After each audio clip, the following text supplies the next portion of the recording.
Hi, I'm Carl Erickson. We're out here at Tier 1 Group. I'm with Chad Morman, the head driving instructor. Now, out here they do a lot of really, really awesome austere vehicle repairs. And one of my personal favorites, because I DB tires a lot while I'm out off-roading, is how to re-bead a tire that's when the bead has come off of it. Chad, you've got a neat technique of doing this with starter fluid. Why don't you tell us a little bit about it? All right.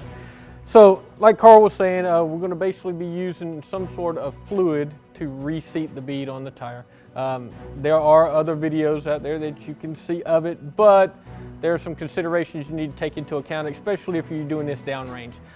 One of the main ones is if we look at the core that goes into the valve stem, so where you put your air into your tire, if we have time and if we can, we want to try to remove it. One is once we do this, a lot of the times this will blow out, and if you're not carrying spares, then you're going to constantly lose air pressure out of your valve stem. Two is if I do it in there once or twice, then this red ring that's on here is nothing but rubber. It'll end up burning it up, and then we'll constantly get an air leak out of the valve stem.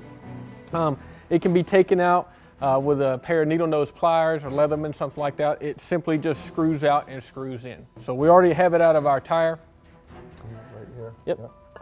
So we've done a couple of different tests on different fluids that could actually reseat it. We tried, this is just simply starting fluid, which works kind of the best. Got carb cleaner, which works good. We've tried gasoline, hairspray, and some of those other things. They just don't create enough of a combustion to reseat the beads, especially when you start talking about your bigger off-road, thick plywall tire and stuff like that.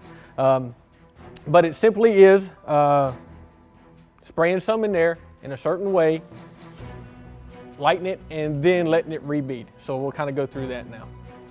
So the first thing you need to do is when I come up here, you can see it's already off the bead all the way around. I want to break the bead to make sure I get some of this inside of the tire.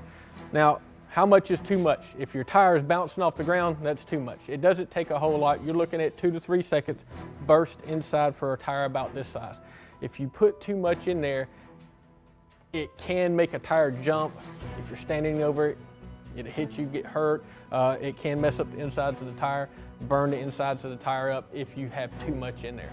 So we're simply going to push down on the bead, spray some in there. Once we do that, we're going to spray a half moon around, and then I'm going to take a tail and lead it out and off to the side. Reason being is I don't want to light it over this if I don't technically have to. You can do this with the tire still on your truck, okay? Just jack it up, do the techniques we're about to do, and then light it, and it will be seated on the truck. That way you're not taking it off. But we got it off here for simply being able to see it a little bit better. So without further ado, we'll go ahead and do the steps. Sound good to you, Carl? Yep, you want me to hold it down? Yeah, man, go ahead. Inside so the camera can see it a little better. All right, so 2 to 3 seconds spray inside. Good. Once he's got his foot off, take your foot off. We're gonna half moon it around. From there, all I'm gonna do is draw a tail out, take the can, sit it down off to the side, light it. If it doesn't re-bead, I'm gonna come up and step on it. It re-beads, and now it's sucking the air in, sucking it out. You'll see it concave here in just a second. And that's when it's sucking the air in. Now, a big misconception about sucking this air in is everybody thinks, well, I'll take the core of the valve stem and put it in there now, and I'll have enough air pressure to drive on. Well, that's not really the case. One is the air that's escaping when you're trying to catch it is very, very hot. Burn up your hands a lot, it'll burn gloves up, stuff like that. It's not worth it. Once you do this, you do still have to have a method of reinflating your tire.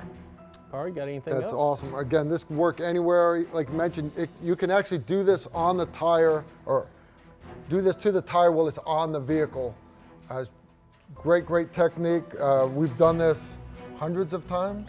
Yeah, I actually have one where we were downrange, ended up getting so many flats in the tire, too much stuff in it, to where I didn't have enough plugs or no amount of plugs I would have fixed it. So we DD-beaded the tire, I filled it full of sand, packed it full of sand, re-beaded it, and essentially made my own improvised run flat. That's awesome, awesome.